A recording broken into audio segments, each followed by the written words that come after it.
I wanted to talk about building community or dying trying again today because I want to talk about projects as a way of connecting with people, because projects really changed my life and started me on the whole journey I'm on now and plan to be on forever.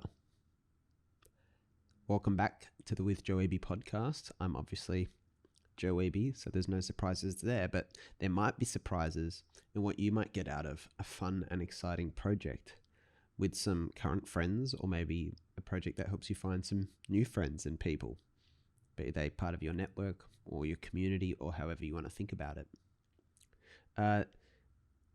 This whole chapter of my life really changed. So I never had the intention of, when I was younger, doing a podcast, writing a blog, writing non-fiction books, or anything like that. I was interested in film and psychology initially, and then all of a sudden, this friend of mine called Nick goes to Nepal, and he comes back and he asked me to kind of run it with him, and I just jump at the opportunity because it seems like a cool thing to do. Next thing I know, the whole focus of my life kind of shifted, and I met so many cool people doing from the ground up, which basically did nonprofit work in Nepal. What was interesting, so Nick was someone I kind of knew at the time, but I obviously became very close friends with him because we had this shared experience together. He lived in Nepal for most of the years of From the Ground Up. I was here kind of running things on the ground, and, just big conversations back and forth. It was the most fascinating kind of learning journey.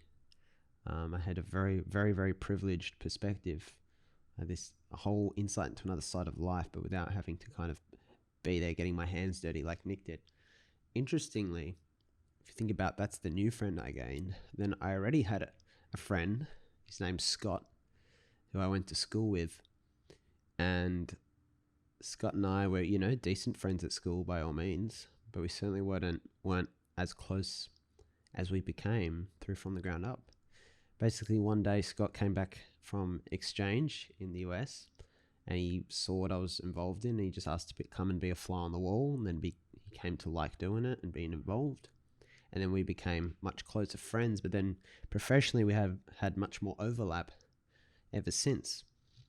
And it was just a huge learning journey. Now, when I look back, I had no idea what I was doing. I remember the first meeting we ever went to, Nick and I were wearing full suits, and we went to this kind of little office, and everyone else there was just in casual clothing, and there were these two 21-year-old guys wearing full suits. We just look like the biggest idiots. And we've come a long way, I hope, since then. But it's the start. It's the early start of a long learning journey. But then a big byproduct of that is the people you meet along the way. So there was a new friend, but then there was the existing friend, Scott, who became a much closer friend as well. When Scott and I were looking back over our journeys, what we learned, so Scott went off to start Espresso Displays. I went off to start Sydney Listings after From the Ground Up.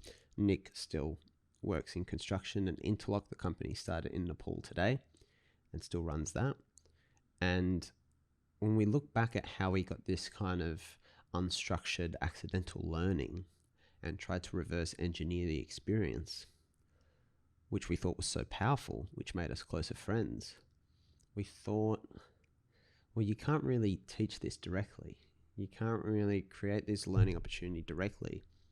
You kind of have to just make it easier for people to get into that position to play and to figure it out. Because when you start doing something like that, you just attract all sorts of things from the world.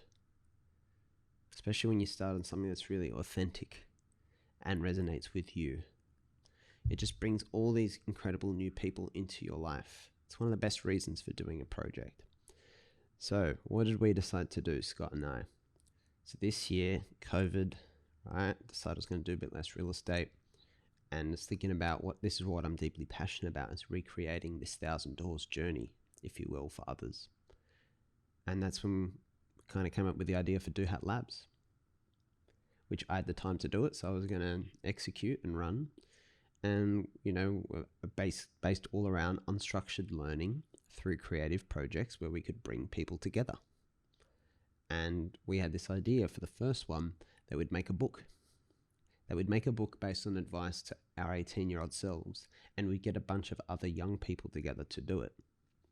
So we had 9 people at a retreat in August 2020 for the launch of Do Hat Labs. We ran a retreat where we talked about various things, some which overlap on this podcast, but mainly things I'll keep hush-hush because it is confidential. And then we started this group of people, a lot of whom didn't know each other before, started working on this book together. And we had 8 authors in the end, myself included and Scott, who were each writing a chapter. And we would reflect on the journey together. We'd do Zoom calls. We'd share what we're up to. We're all learning so much because we're reflecting on our journey since leaving school and trying to create something useful for the next generation. And we're in the midst of it still. I think the working title, which we should be hopefully and publishing this book soon, is 18 and Lost, So Were We. And hopefully you'll be able to buy it soon, or if you're listening into the future, you'll definitely be able to go and buy it and support that project, Do Hat Labs, which I'd love, obviously. But most importantly, we all got this amazing learning experience, but we also got to connect with one another. We got to play an integral role in each other's lives, and we've been able to overlap and collaborate in many ways since, and those friendships have allowed more friendships. So when I talked about 530 Club, pardon me, in the last episode, I only know about 530 Club because of Marvin, who was one of the authors on the book, who I'd met earlier that year at Hello Stranger. And Marvin kind of got Byron Dempsey into the 530 Club universe as well. And Byron, who runs the Driven Young podcast, which is an awesome kind of podcast for young people education. And that's how he found out about 530 Club, which has become a huge part of his life, which has enabled him to meet people. So he's starting to see this 1,000 doors happening. It's incredible. It's that first door that's enabled the 1,000 doors. And in all those other rooms that you can't see now, that's where the people who are like you are residing. So the question you're probably faced with is, how can I get into some projects that also one caveat I'd put on it is I am a big believer in don't just pick a project for the sake of connecting with people. Pick an actual project that is worth doing, whether it's an art thing, whether it's an Instagram page, whether it's a small business, whether it's a book project like the one we were doing. Having a genuine reason to do it actually sustains the project. Okay, it's not. I've seen a lot of them. I've seen a lot of people participate in groups and projects where the point of it is purely social, and in my opinion, it doesn't really work because the project ends up becoming a bit of a joke, and then everyone's sitting there reflecting on why we're doing this, what's it all about, and then it undermines the actual experience because there's friction on what you're working on. If you're doing it, you might as well be effective at doing it as well. So Do Hat Labs is kind of all about that, and we'll have more and more infrastructure we're building to make that easier for people. So that's one avenue. But certainly on a small scale, if you have those people, remember I made new friends, but also kind of upgraded existing friends into kind of project buddies, and we went on learning journeys together. And those are the, those relationships I could not live without these days.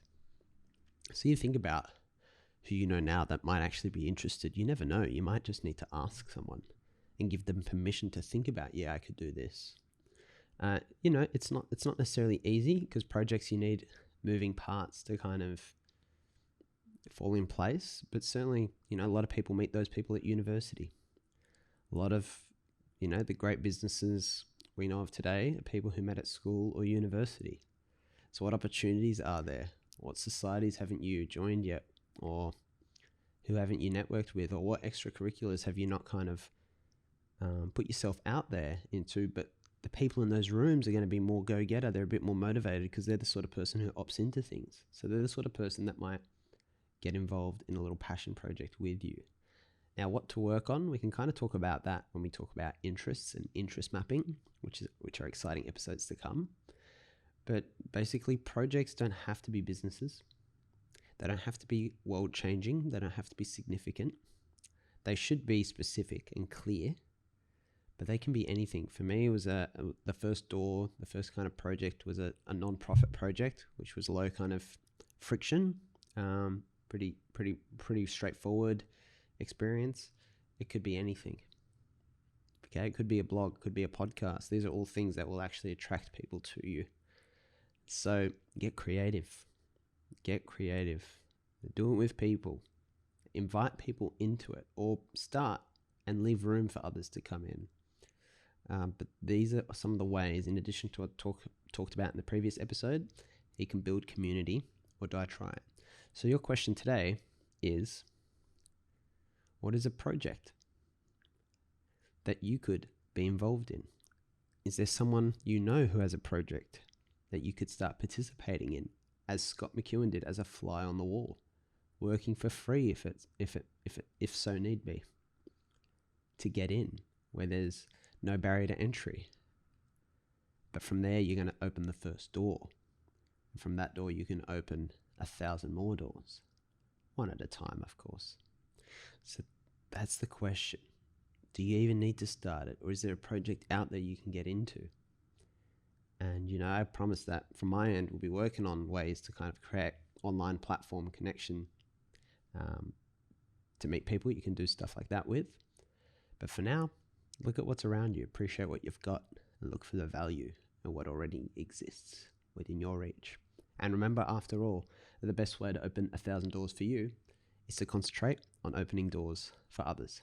This has been the With Joe Wehbe Podcast. I'll see you again tomorrow.